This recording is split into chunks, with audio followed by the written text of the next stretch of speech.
ជំរាបសួរបងប្អូនទាំងអស់គ្នាថ្ងៃនេះខ្ញុំសូមបង្ហាញបងប្អូនអំពីរបៀបធ្វើមាន់អាំងទឹកឃ្មុំដែលមានរសជាតិឆ្ងាញ់ហើយនឹងពណ៌ក្រហមល្អបន្ទាប់ពីអាំងរួចហើយសាច់មាន់ចូលជាតិមានរសជាតិឆ្ងាញ់ហើយសាច់ក៏ទន់មិនរឹងឬក៏ស្ងួតនោះទេប្រសិនបើបងប្អូនចូលចិត្តវីដេអូនេះសូមជួយចុច like និង share វីដេអូនេះឲ្យបានច្រើនផងដែរឥឡូវនេះសូមអញ្ជើញតាមដានអំពីវិធីធ្វើទាំងអស់គ្នាដំបូងយើងត្រូវធ្វើគ្រឿងប្រឡាក់សាច់មាន់ជាមុនសិនដោយហាន់គល់ជីវ៉ាន់ស៊ុយចំនួន2គល់ឲ្យបានតូចល្អិតរួចមកត្រូវដាក់វាចូលទៅក្នុងត្បាល់ហើយត្រូវដាក់ខ្ទឹមស5កំពឹសម្រេចគ្រាប់1ស្លាបព្រាកាហ្វេឬក៏ម្រេចម៉ដ្ឋតាមចំណូលចិត្តនិងម្សៅខ្ញី1ចុងស្លាបព្រាកាហ្វេឬក៏បងប្អូនអាចប្រើខ្ញីស្រស់ចំនួន2ចំណិតនិងអំបិល1ស្លាបព្រាកាហ្វេពេញរួចត្រូវបុកវាចូលគ្នាឲ្យម៉ដ្ឋនៅពេលដែលគ្រឿងទាំងអស់ម៉ដ្ឋល្អហើយយើងត្រូវដាក់ទឹកស៊ីអ៊ីវ5ស្លាបព្រាបាយប៉ុន្តែប្រសិនបើបងប្អូនចង់ប្រើម្សៅស៊ុបដូចជាម្សៅស៊ុបរ៉ូឌីឬក៏ខ្នុរសូមបន្ថយចំនួនទឹកស៊ីអ៊ីវដើម្បីកុំឲ្យវាប្រៃពេករួចមកត្រូវដាក់ទឹកប្រេងខ្យង3ស្លាបព្រាបាយពេញប៉ុន្តែដោយបងប្អូនឃើញនៅក្នុងវីដេអូនេះខ្ញុំបានដាក់តែ1ស្លាបព្រាប៉ុណ្ណោះក្រោយមកទើបខ្ញុំថែម2ស្លាបព្រាបាយទៀតដូច្នេះសរុបមកគឺខ្ញុំប្រើ3ស្លាបព្រាបាយរួចហើយត្រូវដាក់ទឹកឃ្មុំ2ស្លាបព្រាបាយពេញស្ករត្នោត1ស្លាបព្រាកាហ្វេពេញនិងទឹកស៊ីអ៊ីវខាប់1ស្លាបព្រាកាហ្វេរួចត្រូវកូរវាចូលគ្នារហូតទាល់តែគ្រឿងទាំងអស់រលាយសព្វល្អនៅពេលដែលកូរវាចូលគ្នាសព្វល្អហើយបងប្អូនអាចភ្លក់មើលបានគ្រឿងនេះត្រូវមានរសជាតិប្រៃផ្អែមមុត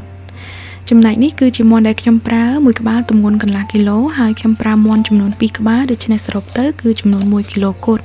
យើងត្រូវកាត់ឆ្អឹងខ្នងរបស់វាចេញដើម្បីឲ្យមាន់ទៅជាសំប៉ែតងាយស្រួលដាក់អាំងនិងប្រឡាក់ចូលជាតិបានល្អ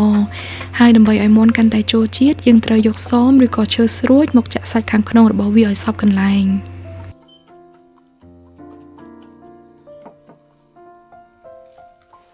រួចហើយសូមយកគ្រឿងដែលយើងបានលាយទុកអំបាញ់មិញមកប្រឡាក់ជាមួយនឹងមាន់ឲ្យសព្វ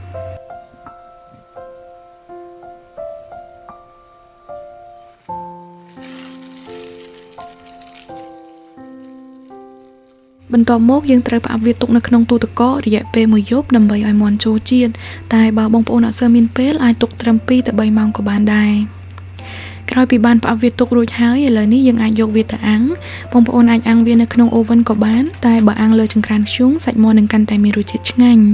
ហើយការអាំងលើចង្ក្រានធ្យូងយើងត្រូវដាក់រងើកភ្លើងខ្សោយពីព្រោះមាន់នេះឆាប់ខ្លោចចំណែកឯរយៈពេលអាំងអាចខុសៗគ្នាអាស្រ័យទៅលើទំហំមាន់និងកម្ដៅធ្យូងដែលបងប្អូនប្រើអំឡុងពេលអាំងសូមបងប្អូនឧស្សាហ៍យកគ្រឿងប្រឡាក់មាន់ដែលនៅសល់លាបពីលើមាន់ចូលឡើងគ្រប់កន្លែងដើម្បីឲ្យមាន់ឡើងពណ៌ក្រហមល្អនិងមានក្លិនឈ្ងុយ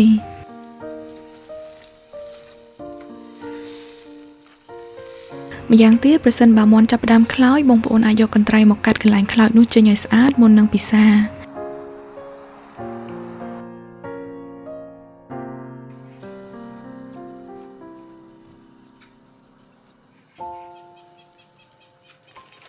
តែប៉ុណ្ណឹងមាន់អាំងទឹកឃ្មុំរបស់យើងបានឆ្អិនរួចរាល់ហើយបងប្អូនអាចពិសាវាជាមួយបាយផ្ទាប់ជាមួយនឹងបន្លែនិងទឹកត្រីបុកជាដើម